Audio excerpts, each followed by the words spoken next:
Additional reference of business, verified complaints for impeachment.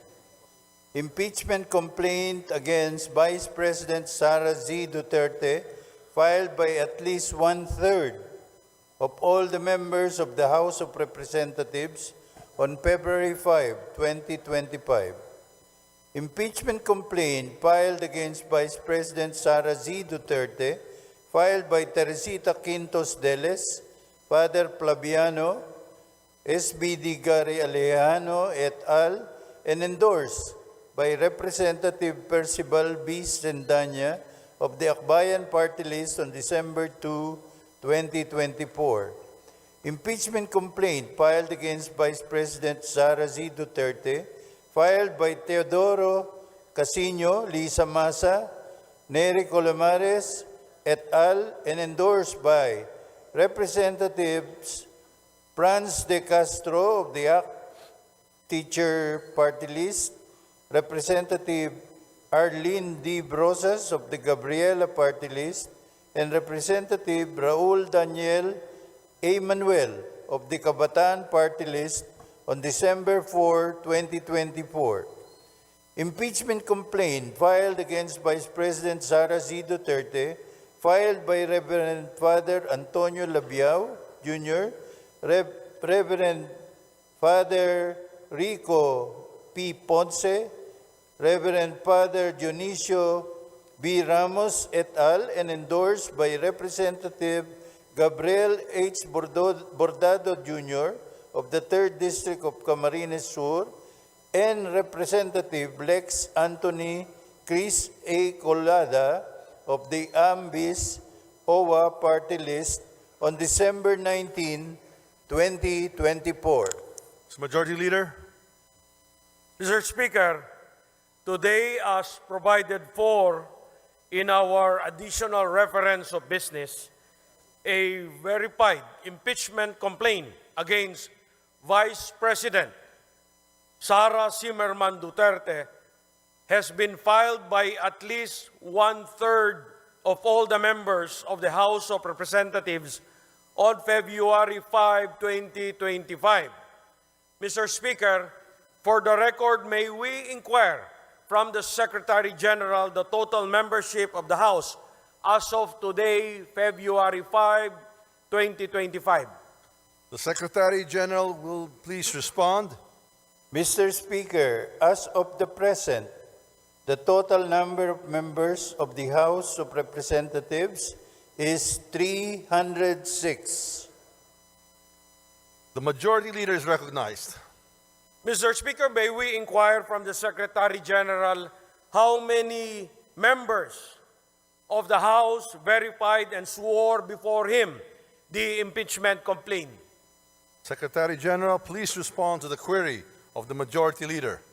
Yes, Mr. Speaker. Pursuant to Section 14, Rule 4 of the Rules of Procedures, in impeachment proceedings, the total number of House members who verified and swore before me this impeachment complaint is 215 House members.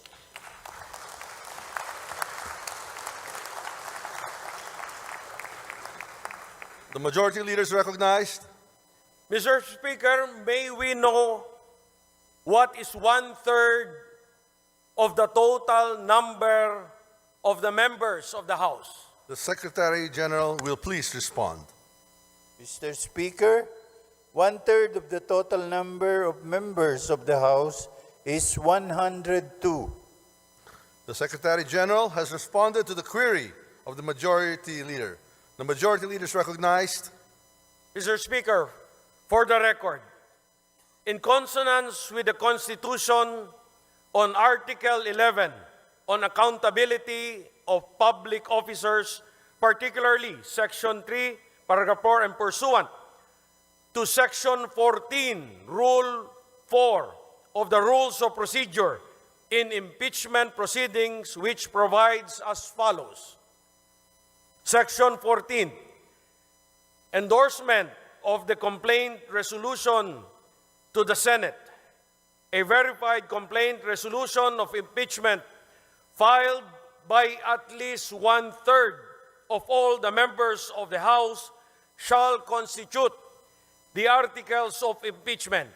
And in this case, the verified complaint resolution shall be endorsed to the Senate in the same manner as an approved bill of the House.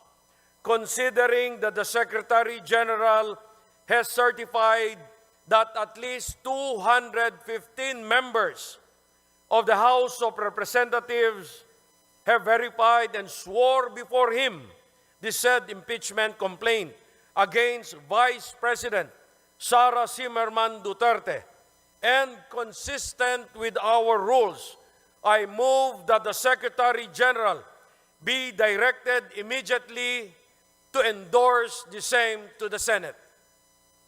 There is a motion to direct the Secretary General to immediately endorse to the Senate the impeachment complaint, having been filed by more than one-third of the membership of the House, or a total of 215 members. Is there any objection? The chair hears none. The motion is approved. The Secretary General is so directed. The session is suspended.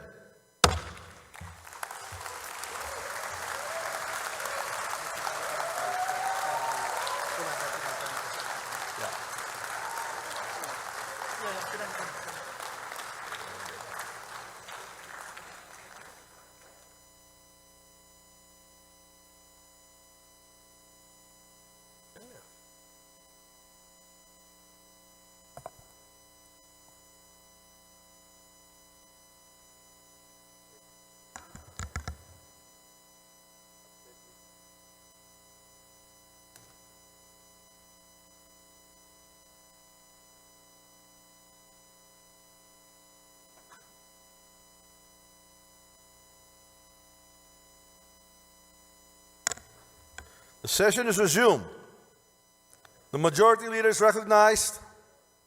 Mr. Speaker, in accordance with Section 16, Rule 6 of the Rules of Procedure in impeachment proceedings, I move to elect the following members of the House of Representatives as prosecutors in the trial on the impeachment complaint filed against Vice President Sara C. Duterte.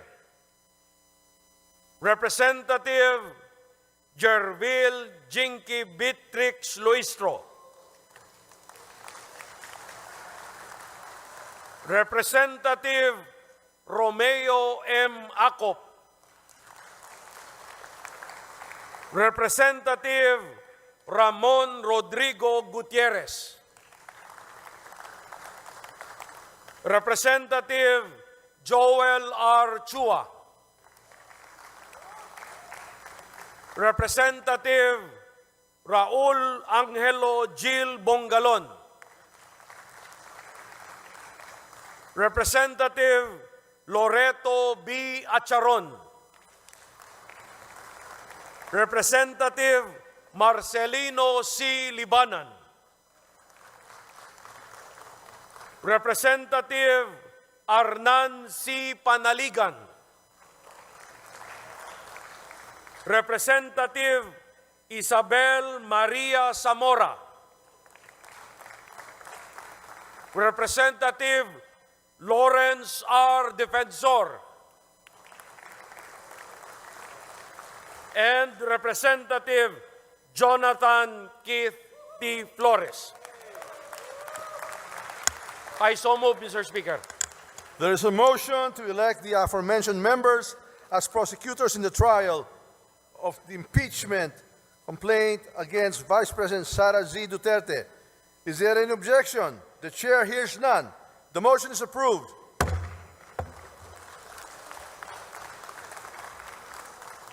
The majority leader is recognized.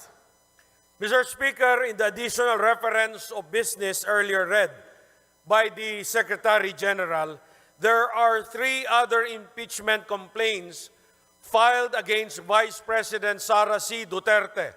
These are the impeachment complaint filed by Teresita Quintos Deles, Father Flaviano Villanueva, Gary Alejano et al. And endorsed by Representative Percival Sedanya of Akbayan Party List on December 2, 2024. Next is an impeachment complaint filed by Teodoro Casino, Lisa Masa, Nery Colmenares et al. And endorsed by Representative Franz L. Castro of ACT Teachers Party List, Representative Arlene Brosas of Gabriela Party List, and Representative Raul Daniel Manuel of Kabataan Party List on December 4, 2024. And the last one, Mr. Speaker, the third one, impeachment complaint filed by Reverend Father Antonio Labiao Jr., Reverend Father Rico Ponce, Reverend Father Dionisio Ramos et al., and endorsed by Representative Gabriel Bordado Jr. of the 3rd District of Camarines Sur, and Representative Lex Anthony Chris Colada of Ambis OWA Party List on December 19, 2024. Pursuant to our rules of procedure in the impeachment proceedings, considering that the plenary has already transmitted to the Senate the impeachment complaint filed by 215 members on February 5, 2025, that is today, I move that the 3 other impeachment complaints filed on December 2, 2024, December 4, 2024, and December 19, 2024, be transmitted to the archives. I so move, Mr. Speaker. There is a motion to transmit to the archives the aforementioned 3 impeachment complaints filed last December 2, 4, and 19, 2024. Is there any objection? The chair hears none. The motion is approved. These impeachment complaints are transmitted to the archives. Mr. Speaker, I move to suspend session for a few minutes. Session suspended.